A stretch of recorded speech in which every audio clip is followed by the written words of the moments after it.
taalibe bu ñuy wax Ousmane Niang dëkk Touba mooy defar benn film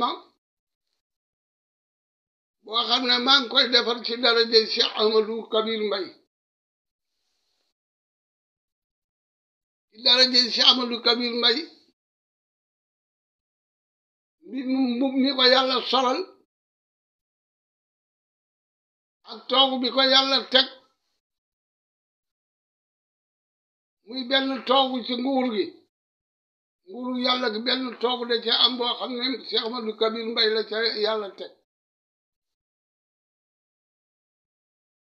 toogu boobu nag am ñoo xam ne ci la seen àddina jage ci la seen àllaaxira jage te am ca kumpa may am naa ci kumpa bu mat sëkk waane bëgg nag day dugal boroom ba dugal ko ci lum arte nun mbaa lum xam looloo ma dal bëgg Cheikh Ahmadou Kabir ak gëm ko ak yaakaar ko